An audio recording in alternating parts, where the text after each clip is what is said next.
इनको जो है भगवान जो है बुद्धि देगा और अच्छे से अच्छा काम करेगा, ऐसी मेरी सबसे उम्मीद है। मालेगावातील प्रख्यात अग्रसेन भवनच्या रोडवर आज आपण इथे उभे आहोत। इथे आपल्याबरोबर एक सामाजिक कार्यकर्ते अजय मामा आहेत, ज्यांनी अनेक सामाजिक कार्यामध्ये आपलं स्वतःचं योगदान दिलेलं आहे। मालेगाव महानगरपालिकेच्या निवडणुका लागलेल्या आहेत। सर्वसामान्य नागरिकाला महानगरपालिकेकडनं काय अपेक्षा आहे, भावी नगरसेवक कसा असावा, ते काय अपेक्षित आहे, नगरपालिका महानगरपालिकाने काय सुविधा द्यायला पाहिजे, महानगरपालिका झाल्यानंतर मालेगावची महानगरपालिका जवळजवळ 24-25 वर्ष झालेली आहे। लोकांचे टॅक्सेशन वाढलेले आहेत, परंतु लोकांना ज्या मूलभूत सुविधा ज्या पाहिजे आहेत त्या गरजा त्यांच्या पूर्ण झाल्या आहेत का नाही झाल्या आहेत, आणि त्या काय अपूर्ण आहेत आणि काय झाल्या पाहिजे, भावी नगरसेवकांनी ते काय पूर्ण केल्या पाहिजे, जाणून घेऊया आपण। अजय मामा मंडळवाले एक सामाजिक कार्यकर्ते आपल्यासोबत आहेत, त्यांच्याकडून। मामा, आपण काय म्हणाल, आपण आपल्याला काय अपेक्षा राहील भावी नगरसेवक? 8.5 साल के बाद मालेगांव महानगरपालिका का चुनाव हो रहा है और अपेक्षा जो भी नगर सेवक चुन के आता है उससे यही है कि भाई ये पक्का वार्ड है, इसके अंदर सड़क है, गटर है, बिजली है, साफ़ सफाई है। और सबसे बड़ी प्रॉब्लम जो मैंने देखी है, काफ़ी साल से देख रहा हूँ, आरोग्य को लेके है।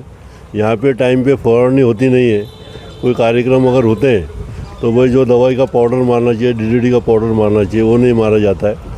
तो जो भी नगर सेवक अपने यहाँ चुन के आता है उससे यही अपेक्षा है कि भाई एक आम जनता के हिसाब से उन्होंने ध्यान रखना चाहिए। और जो कुछ एरिया ऐसी है जहाँ पे कच्ची बस्ती बोलते हैं अपन, वहाँ पे भी जो है इन्होंने विशेष ध्यान रखना चाहिए कि वहाँ पे खास करके आरोग्य और साफ़ सफाई, ये 2 चीज़ का विशेष ध्यान रखे उन्होंने अपना चुनाव लड़ना चाहिए। और चुन के आने के बाद वो लोगों का काम करना चाहिए। और ये हो गया अपने विभाग की बात आपने बताई, लेकिन मालेगांव महानगरपालिका इतनी बड़ी उसकी पूरी हद है। ये हद में लोगों को यहाँ से आप लोग व्यापार के हिसाब से तांबा काटा तक जाते हैं, उधर जाते हैं, रास्ते की हालत क्या है? देखो 25 साल हुआ है, पहले यहाँ पे आमदार दूसरे थे, अभी ये दूसरे हैं। और धीरे धीरे विकास होता है। सिटी बहुत बड़ा है, करीबन 15-20 लाख लोगों की आबादी है। धीरे धीरे विकास होएगा और हो रहा है, और थोड़ा थोड़ा और हो जाएगा। जो भी तकलीफ आराम है यहाँ के प्रतिनिधि उसको ध्यान देंगे और आने वाले समय में उसको अच्छे से अच्छा करेंगे। मामा, ऐसा नहीं लगता कि आपने बोला कि धीरे धीरे विकास हो रहा है, हमने देखा कि 25 साल में मालेगांव महानगरपालिका की बिल्डिंग का विकास हुआ है।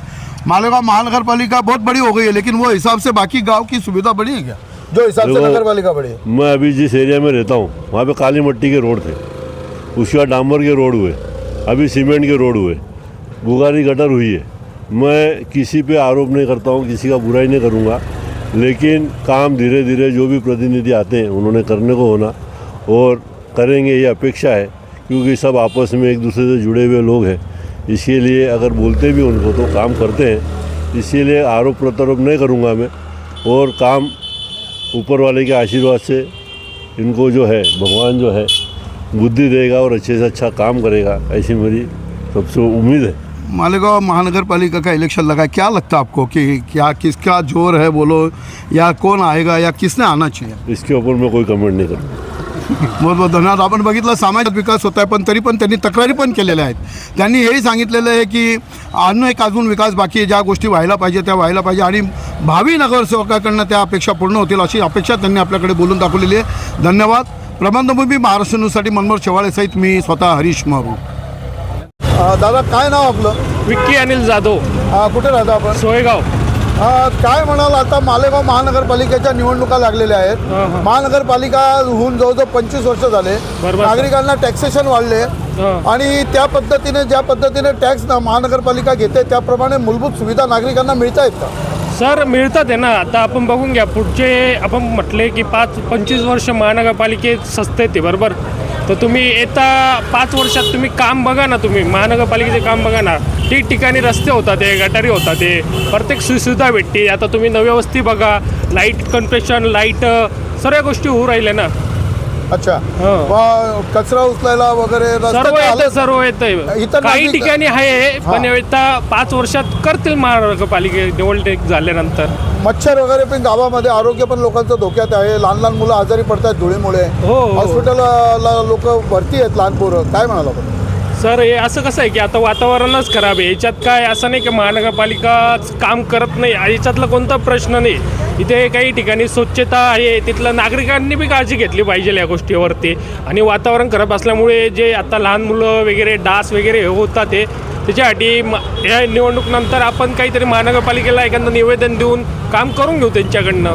प्रत्येक वार्डातल्या नगरसेवकांनी काम केलं पाहिजे या गोष्टींचं. ट्रॉफिक व्यवस्था, पार्किंग व्यवस्था आहे का आपल्याकडे? नाही, सध्या तरी आपण मोसम पूल बघितला तर नाक्यापर्यंत थोडासा प्रॉब्लेम आहे, तर ट्रॉफिक वगैरे याचं बी काहीतरी केलं पाहिजे. महिलांची तक्रार आहे की लांब शौचालय नाही आहे सुलभ, म्हणजे त्यांच्या स्वच्छतागृह नाही आहे त्यांच्यासाठी.